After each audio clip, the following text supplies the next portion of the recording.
What's going on, guys? Big Mike D717 Outlaw back with another video on the Hayabusa. So now that you guys saw my last upload, which was explaining sprockets and gear ratios and how that affects the performance of your bike, we are actually going to be swapping out for new Vortex sprockets.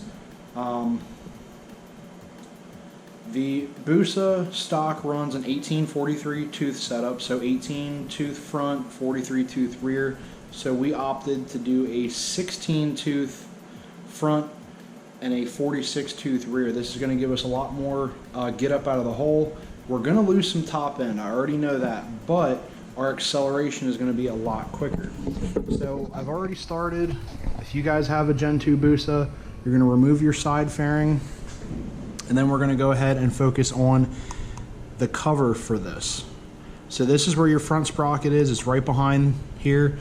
Looks like, from the looks of it, there's 1, 2, 3, 4 bolts, and this whole plate should come off. However, it looks like we're going to have to remove our shift linkage in order to get the cover completely off. I think the air shifter is okay. I think we can kind of wiggle that behind there. But then once we remove this cover, that drive sprocket or the counter shaft sprocket is going to be right behind here. But all right, let's get into it and get these new sprockets installed.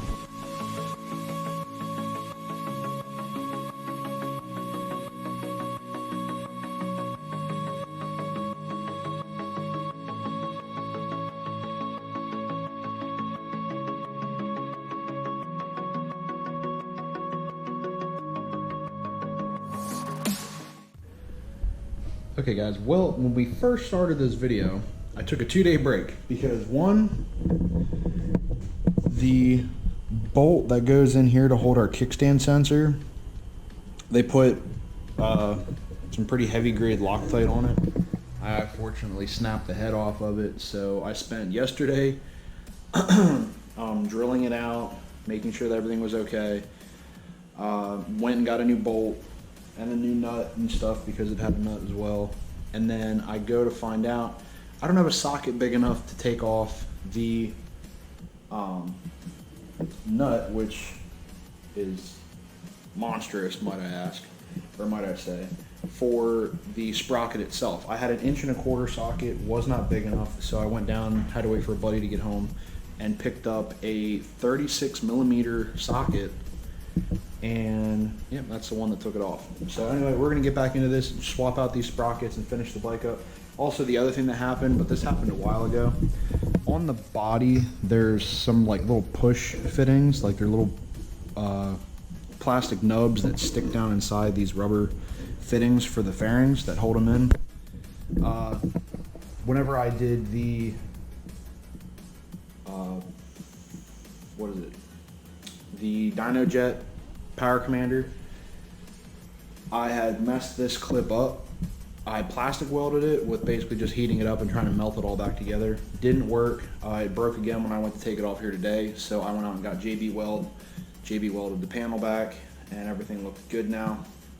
But anyway, like I said, let's get back into this, get these sprockets swapped out. Beaver Springs is doing a 4-day event. They did racing last night, doing racing tonight, tomorrow night, Monday night. We're gonna try and get up there hopefully either tomorrow or Monday. But yeah, let's just get into this, get this done. And then also we do have a race with street speed again. That should be pretty cool. A couple guys are coming up. We got the fastest 2020 GT500 Mustang coming up. That's actually in the country right now by Palm Beach Dyno. He's put down some crazy quarter-mile times, but we're gonna see how he does on roll racing. But anyway, let's finish this up.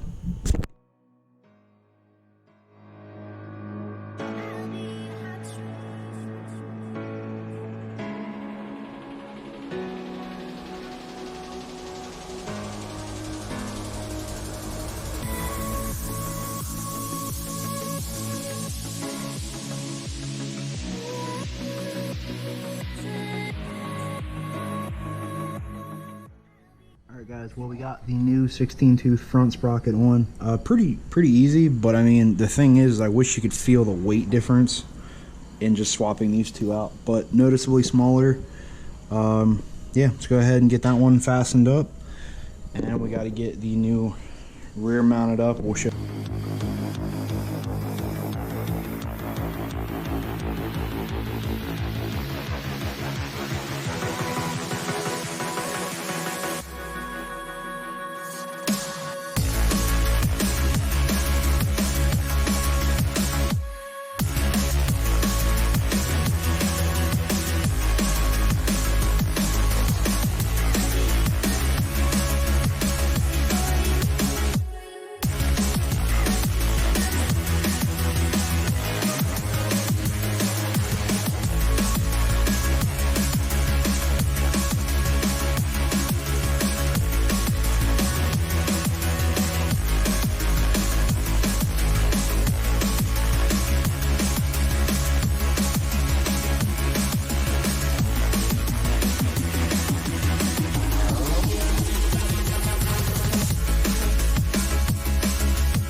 Alright guys, we got everything torqued down to spec. We got our speed sensor here hooked up and chain adjusted. Yeah, install went pretty good besides the me snapping off that nut here, but luckily that was only for the kickstand sensor, so I'm not crazy worried about it, but still kind of need it because if not, the boost will act funny with the kill switch. But anyway, good install. Like I said, we are going to be trying to hit the track here this weekend. We have a lot of events that are happening this weekend, so hopefully we can get to one of them. But I'm going to go ahead and put the cover back on this, put all the sensors back on, button up the side, get everything hooked back up because I even had to disconnect all the shift linkage and all that kind of stuff. But overall, guys, good install. Did take a little bit of time, but fairly easy. And the other thing that's important to know is make sure that you check your torque specs. Do not over torque, do not under torque, I guess, because these are very I don't know, heavily working parts, so don't skimp on torquing them the spec to make sure that everything stays where it's supposed to. But anyway, hope you guys liked the video. If you do, give it a thumbs up. If you want to know any more about the Vortex Sprocket Kit, drop those comments down below. Also, the guy, Chris Canan Customs, that I ordered him through, his link is down below. Be sure to check him out. Great shipping. He's a vendor with, I think it's Vortex Sprockets, EK Chains, Brock's Performance. Great guy. He helped me out with the full install on the exhaust a couple months ago. But yeah, go check them out. And as always, hit that subscribe button, and I'll see you guys in the next one. Remember, ride safe, ride smart, always your helmet. See ya.